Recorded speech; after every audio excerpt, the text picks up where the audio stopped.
Dear friends, அன்பின் வாழ்த்துக்கள். ஆண்டவரும் இரட்சகருமாகிய இயேசு கிறிஸ்துவின் நாமத்திலே உங்களை வாழ்த்துகிறேன். இந்த புதிய நாளிலையும் ஆண்டவருடைய பணிவிடைக்காரர்களாக உண்மையுள்ளவர்களாய் வாழ்ந்து காட்ட ஆண்டவர் விருப்பப்படுகிறார். 1 கொரிந்தியர் 4ஆம் அதிகாரத்தை இன்றையிலிருந்து நாம் தியானிக்க இருக்கிறோம். 3ஆம் அதிகாரத்திலே ஆலயத்தை குறித்த 3 நிலைகளை விளக்கி காண்பித்த பவுலடியார் இன்றைக்கு ஆலயத்திலே பணிவிடை செய்கிற ஊழியக்காரர்கள் எப்படி இருக்க வேண்டும் என்பதை 4ஆம் அதிகாரத்திலே 3 தலைப்புகளிலே அவர் வெளிப்படுத்துகிறார். ஆண்டவர் நமக்கு பரிசுத்த ஆவியானவர் இப்படி ஆலோசனை கொடுக்குறாரோ, அறிவுரை கொடுக்குறாரோ, அதுபோல் தியானிக்கலாம். இதை ஒரு அவுட்லைனாக வச்சுக்கிட்டு அதை தியானிக்கும் பொழுது அநேக காரியங்களை பரிசுத்த ஆவியானவர் நமக்கு வெளிப்படுத்துவார்.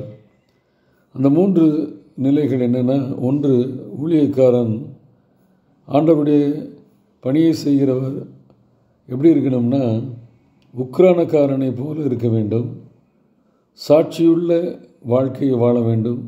3வது, ஒரு தகப்பனை போல அவர் இருக்க வேண்டும் என்பதை 3 தலைப்பிலே அவர் கற்றுக் கொடுக்கிறார். Stuart, spectacles and father. 3 நிலைகளிலே இந்த ஊழிய பாதையிலே நாம் ஆண்டவருடைய பணி செய்கிற பணிவிடைக்காரர்களாய் இருக்க வேண்டும் என்பதை கற்றுக் கொடுக்கிறார். இது எப்படி எல்லாருமே அப்படி இந்த பணியை செய்யலாம்னா, எல்லாரும் ஆண்டவரை விசுவாசித்து அவருடைய பிள்ளைகளாய் அழைக்கப்பட்ட அனைவருமே பணிவிடைக்காரர்கள் தான். அதைத்தான் 1 கொரிந்தியர் 4ஆம் அதிகாரம் 1வது வசனத்தில் சொல்லப்பட்டிருக்கிறது. இப்படியாக எந்த மனுஷனும் எங்களை கிறிஸ்துவின் ஊழியக்காரர் என்றும் தேவனுடைய இரகசியங்களின் உக்கிரணக்காரன் என்றும் எண்ணிக்கொள்ள கடவன். இந்த 4ஆம் அதிகாரத்தினுடைய கீவேர்டு அப்படின்னு சொல்லும் பொழுது அதன் 6வது வசனம் சொல்கிறது, சகோதரரே, எழுதப்பட்டதற்கு மிஞ்சி எண்ண வேண்டாம் என்று நீங்கள் எங்களாலே கற்றுக்கொள்ளுங்கள். அதோடு மட்டுமல்ல, ஒருவன் நிமித்தம் மற்றவனுக்கு விரோதமாக இருமாப்படையக்கூடாது என்பதையும், அதற்கு என்னையும் அப்பல்லோவையும் உங்களுக்கு உதாரணமாக வைக்கிறேன். ஒரு பணிவிடைக்காரன் உண்மையாக இருக்க வேண்டும். அதோடு மட்டுமல்லாமல் தன்னை குறித்து எண்ணுவதற்கு மிஞ்சி எக்ஸ்ட்ரீம் லெவலுக்கு போகக்கூடாது. அதே நேரத்தில் மற்றவர்களோடு விரோதமாய் இருமாப்படையக்கூடாது. பணிவிடைக்காரன் உக்கிரானக்காரனை போல இருக்கிறான். ஏற்கனவே நாம் உக்கிரானக்காரனை குறித்து தியானித்திருக்கிறோம். எஜமானர் ஆண்டவர், பணிவிடை செய்கிறவர்கள் உக்கிரானக்காரர்கள்.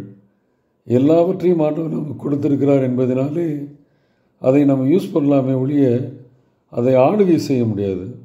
ஆளுகை செய்கிறவர்கள் ஆண்டவர், சொந்தக்காரருக்கு அனைத்துக்கும் சொந்தக்காரர் ஆண்டவர்.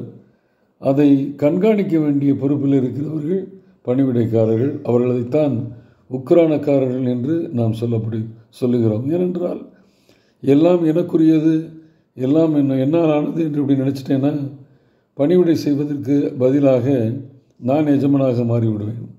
இன்றைக்கு ஊழியங்களிலே காணப்படுகிற ஒரு பெருவாரியான காரியம், தங்களை எஜமான் என்று நினைத்து எஜமானரை ஒதுக்கி வைத்துவிட்டு தங்களை பிரசித்தப்படுத்த, பெருமைப்படுத்த எத்தனிக்கும் பொழுது ஊழியம் அர்த்தமற்றதாகி விடுகிறது.